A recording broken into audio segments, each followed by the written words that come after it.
अस्सलाम वालेकुम। जमात शशुम मजमून उर्दू सबक नंबर 18 एतबार, जिसके लिखने वाले हैं पंडित सुदर्शन। उर्दू प्लस चैनल पर हम इस सबक का मुताला करने वाले हैं जो आपकी दरसी किताब के सफ़ा नंबर 66 से 68 पर मौजूद है। तो यहाँ पर सबसे पहले पहली बात, यानी ये जो सबक है किसके ताल्लुक से बताया जा रहा है, तो यहाँ पर जो आपको किस्सा दिया गया है वो हजरत उमर रज़ियल्लाहु तआला अन्हु का दिया गया है कि खलीफा हजरत उमर रज़ियल्लाहु तआला अन्हु के जमाने में एक शख्स कत्ल के जुर्म में गिरफ्तार हुआ।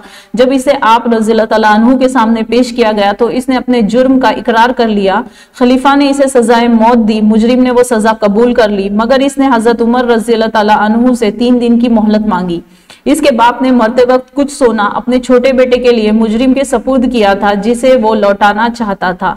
अब सबसे पहले जो किस्सा दिया गया है उस किस्से को हम देखते हैं कि यहाँ पर एक शख्स को गिरफ्तार किया गया है जिसने ये जुर्म किया है, ये गुनाह किया है कि उसने किसी का कत्ल किया है और उसको जो है सजाए मौत दी जाती है। लेकिन उसने 3 दिन की मोहलत, मतलब वो वक्त मांगता है कि मुझको 3 दिन का वक्त चाहिए, और उसके पास जो सोना होता है वो अपने बेटे के हवाले कर देता है। सपुर्द करना मतलब उसके हाथ में दे देता है।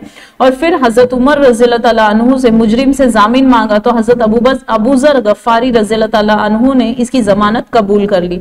जामीन का मतलब होता है जमानत, मतलब अगर आप कोई चीज कहीं पर रखकर जा रहे हो तो जैसे आप गारंटी जिसको इंग्लिश में कहते हैं कि हाँ आप इसकी जमानत देते हो कि मैं इसका जामीन बनता हूं कि अगर वो नहीं पहुंचता है या अगर वो चीज नहीं हुई तो हम जो है इसके बदले में हम जो भी सजा रहेगी हम उसको कबूल करते। तो इस तरीके से उन्होंने उसकी जमानत जो है कबूल कर ली। तो हजरत उमर रज़ियल्लाहु तआला अन्हु ने दी थी। तो तीसरे दिन शाम होने तक अगर मुजरिम लौट कर ना आता तो इस जगह हजरत उमर रज़ियल्लाहु तआला अन्हु नहीं, हजरत अबूजर गफ्फारी रज़ियल्लाहु तआला अन्हु को मौत की सजा हो जाती है। जैसे कि मैंने अभी आपको कहा कि हजरत उमर रज़ियल्लाहु तआला अन्हु जो है इंसाफ के लिए बैठे थे या वहीं पर अदालत लगी हुई थी। तो हजरत उमर रज़ियल्लाहु तआला अन्हु ने उस शख्स का जामीन मांगा कि अगर आप नहीं पहुंचे तो आपकी जो गारंटी, आपकी जो जमानत है वो कौन लेगा। तो अबूजर गफ्फारी रज़ियल्लाहु तआला अन्हु ने ली और ये तय हुआ कि अगर वो 3 दिन में नहीं लौटा वो मुजरिम तो जो है हजरत अबूजर गफ्फारी रज़ियल्लाहु तआला अन्हु को मौत की सजा दी जाएगी। तो तीसरे दिन लोग मुजरिम का इंतजार करने लगे। अब 2 दिन हो गए, तीसरे दिन मुजरिम जो है उसका इंतजार होने लगा कि अब आएगा। तो जब शाम तक भी वो लौट कर नहीं आया तो लोगों की बेचैनी बढ़ने लगी कि शायद अबूजर गफ्फारी को सजा हो जाए, मगर वो शख्स घोड़ा दौड़ाता हुआ आ पहुंचा। इसने खलीफा से अपना इंसाफ पूरा करने की दरख्वास्त की। मुजरिम के कौल का पास रखने से सारे लोग खुश हो गए और मुद्दई ने इसे माफ कर दिया। इस तरह वादा निभाने की वजह से इस शख्स की जान बच गई और हजरत उमर रज़ियल्लाहु तआला अन्हु को इंसाफ भी पूरा हुआ। जेल की कहानी भी इसी मौजू से मुताल्लिक है। अब क्या कह रहे हैं कि ये जो कहानी है इसी से ताल्लुक रखती है। हजरत उमर रज़ियल्लाहु तआला अन्हु का किस्सा बताया जा रहा है।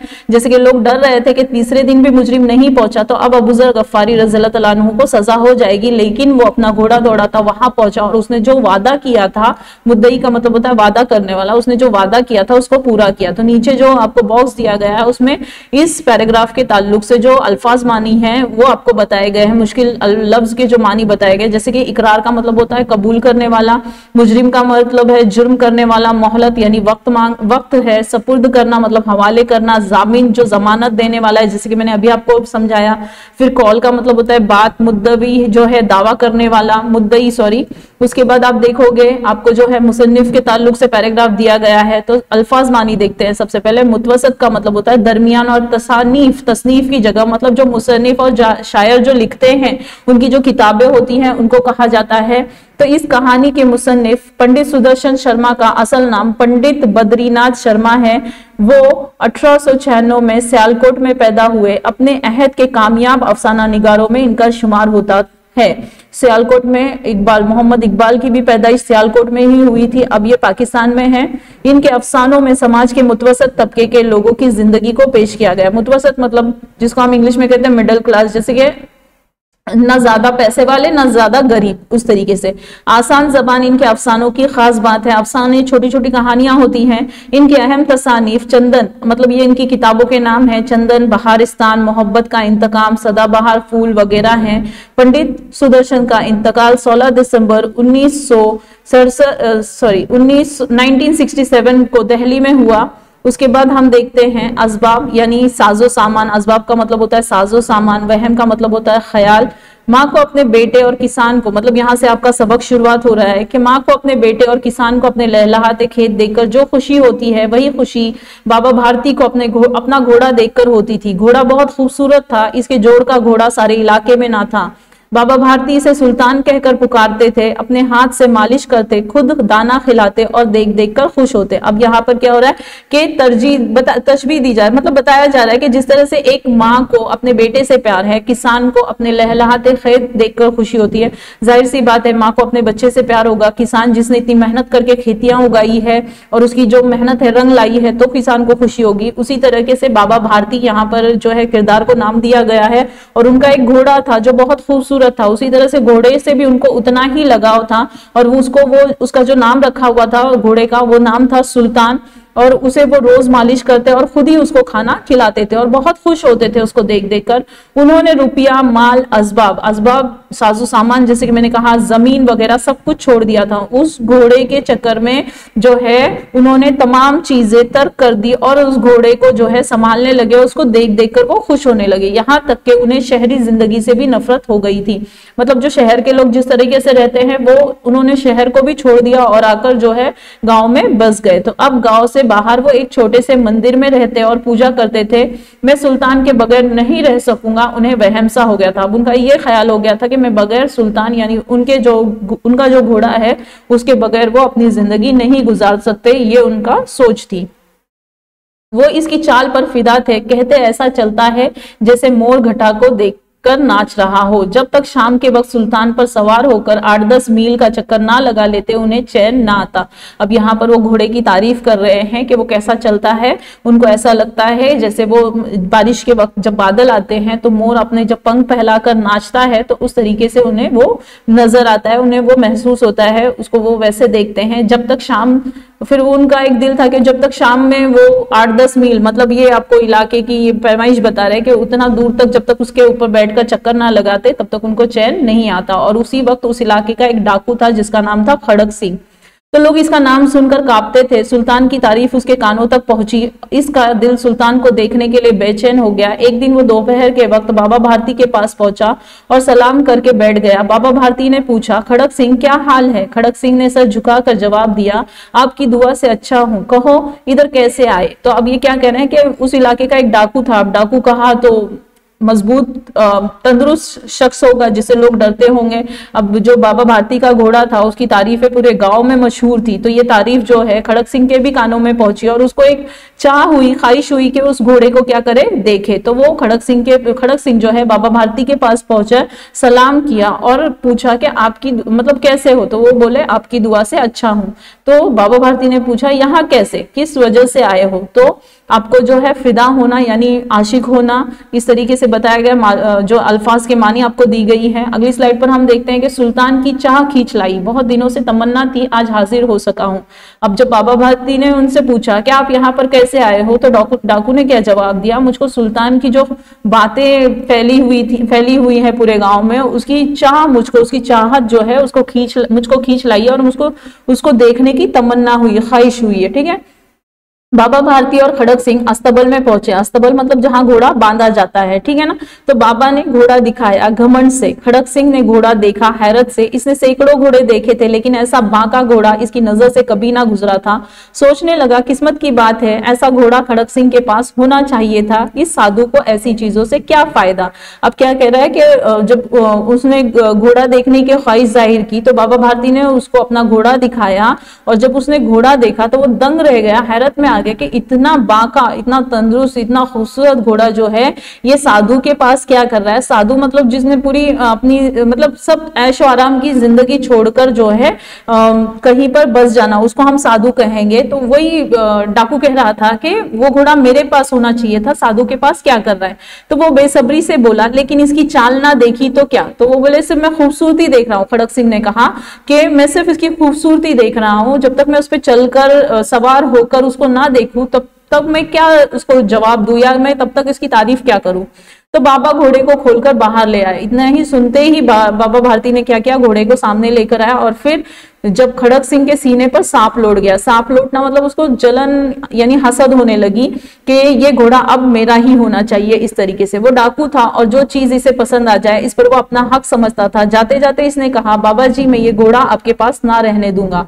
अब क्या कहा कि मतलब अब वो मतलब डाकू कहा तो मतलब मजबूत है, तंदुरुस्त है, लोग उससे डरते भी होंगे, तो उसने जो है फौरन कह दिया अब ये घोड़ा आपके पास नहीं रहेगा। तो बाबा भारती डर गए क्योंकि वो जो शख्स है बहुत ज्यादा ताकतवर है, तो उन्हें रात भर नींद नहीं आ रही थी और वो कई रातों तक अस्तबल में ही जो है उसकी रखवाली कर रहे थे कि कहीं वो आकर जो है खड़क सिंह उनका घोड़ा ना ले जाए। तो कई हफ्ते गुजर गए और वो ना आया, यहाँ तक कि बाबा भारती किसी हद तक बेपरवाह हो गए। अब ऐसा हुआ कि कई दिन गुजर गए, अब बाबा भारती को ये लगा कि अब खड़क सिंह यहाँ पर नहीं गुजरेगा और ना ही वो घोड़ा लेकर जाएगा। लेकिन हुआ क्या कि एक दिन शाम को वक्त था, बाबा भारती सुल्तान की पुश्त पर सवार होकर सैर करने जा रहे थे। सैर करना मतलब घूमना और पुश्त मतलब होता है पीठ।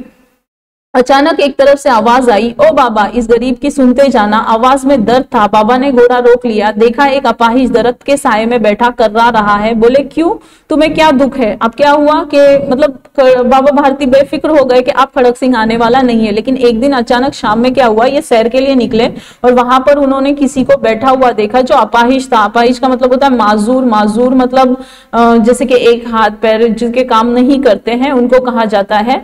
तो इस तरीके से जो है उन्होंने जो है मदद के लिए पुकारा और उनकी आवाज में, जो अपाहिज थे उनकी आवाज में बड़ी कर्राहट थी, मतलब दर्द था। और बाबा भारती उनकी तरफ पहुंचे। उसके बाद जो है जब वो वहां पहुंचे तो अपाहिज ने हाथ जोड़कर कहा, बाबा मुझ पर रहम करो, मेरा गांव यहाँ से 3 मील दूर है।